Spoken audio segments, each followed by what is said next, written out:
Assalamualaikum students, we are going to learn class 4 amazing science. So we have the second unit, growth and movement in living things. Growth नशनुमा, movement हरकत in living things जानदार अशिया की।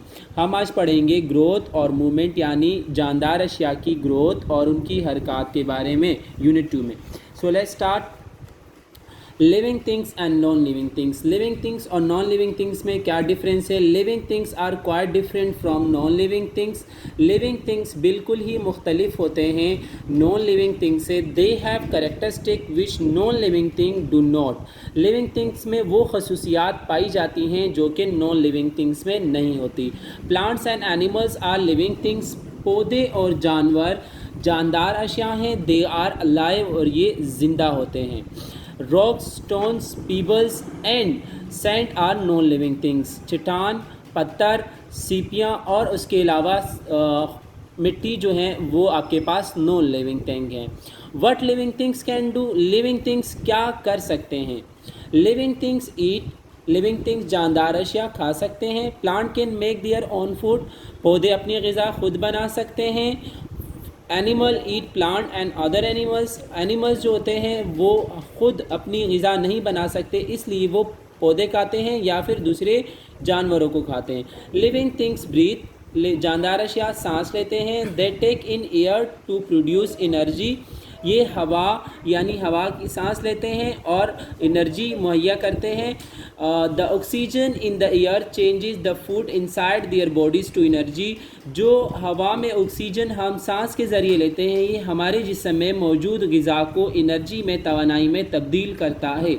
Living things need energy for all their activities.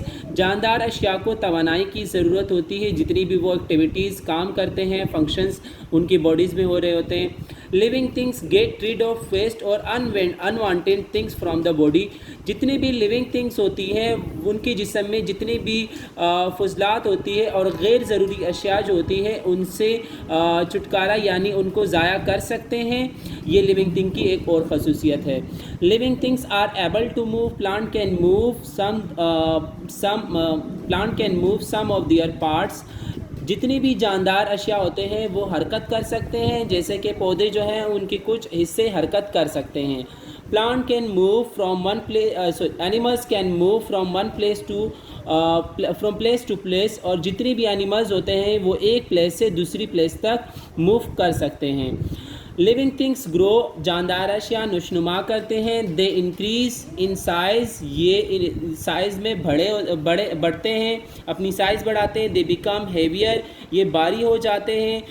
Living things can feel the changes around them.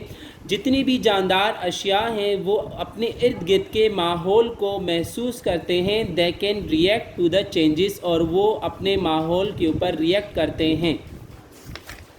So let's start. Movement हरकत। Movement in animals जानवरों में हरकत। Animals can move part of their bodies. जितनी भी जानवर है एनिमल्स है वो अपने जिस्म के हिस्सों को मूव करवा सकते हैं। They can also move from one place to another place. और ये एक जगह से दूसरी जगह भी खुद को मूव करवाते हैं। Animal have special body parts that help them to move. जानवरों की कुछ जिस्म के कुछ महसूस अज़ा होते हैं जो उनको एक जगह से दूसरी जगह मूव होने में, हरकत करने में मदद देते हैं। Fish have fins to swim in water. मछली के पर होते हैं, फिन्स होते हैं पानी में तैरने के लिए। Birds and insects are wings to fly. और बर्ड्स और इंसेक्ट्स जो हैं उनके भी पर होते हैं उड़ने के लिए। Most animal like rabbit, monkeys and kangaroos have legs to walk, hop, jump और crawl on the land. Rabbits, monkeys, kangaroos जितनी भी जानवर हैं उनकी टांगें होती हैं चलने के लिए, हॉप लंगड़ाने के लिए, जंप मारने के लिए और क्राउल करने के लिए यानी रेंगने के लिए। Some large animals like dolphin, whales, shark and seals have flippers to swim in waters. कुछ एनिमल्स लाइक डॉल्फिन, व्हील्स और शार्क और सील्स जितने भी ये वाटर एनिमल हैं इनके फ्लिपर्स होते हैं। फ़िश के फिन्स से थोड़े से बड़े होते हैं फ्लिपर्स, उनकी ज़रिए ये पानी में मूव करते हैं। So let's start the next body part of movement. So muscles make your body move. हमारे जिस्म में मसल्स हमें मदद करते हैं मूव करने में. Some of your muscles are joint to the bones. कुछ जो मसल होते हैं हमारे जिस्म के वो बोन्स हड्डियों के साथ जुड़े हुए होते हैं. The point where two bones fit together is called a joint. वो पॉइंट जहाँ पे बोन्स जो हैं वो जुड़े होते हैं उनको हम जॉइंट बोलते हैं. The framework of bones is called a skeleton. जितनी भी बोन्स है उनका जो कंप्लीट हमारी बॉडी में फ्रेम बना हुआ है उनको हम स्केलेटन कहते हैं, ढांचा, जिसको उर्दू में हम ढांचा बोलते हैं. Bones move at the joints. और जितनी भी बोन्स होते हैं वो जॉइंट्स में मूव करते हैं. Muscles help the bones to move by becoming short and fat. Muscles जो होते हैं वो हड्डियों की मदद करते हैं अपने पार्ट्स जो होते हैं, जॉइंट्स जो होते हैं उनको मूव करवाने में. So some animals don't have bones inside their bodies. They have hard outer covering. Muscles are attached to it. कुछ एनिमल्स ऐसे होते हैं जिनमें बोन्स नहीं होते, लाइक आपके पास अंट है, वॉर्म है और कैटरपिलर है जिनमें बोन्स नहीं होते, लेकिन इनकी जो आउटर मोस्ट स्किन होती है वो हार्ड होती है और उसकी जो मसल्स होते हैं आउटर मोस्ट वो बहुत ज़्यादा हार्ड होते हैं जिसकी वजह से वो मूव कर सकते हैं. The hard outer covering is called an exoskeleton. वो एनिमल्स जिनके बोन्स नहीं होते लेकिन मसल जो होते हैं, जो आउटर कवरिंग स्किन होती है वो उनकी हार्ड होती है, उनकी स्केलेटन को हम कहते हैं exoskeleton. Ants have exoskeleton. Ants and cockroach are example of creatures that have exoskeleton. Some animals like earthworm do not have any bones or exoskeleton.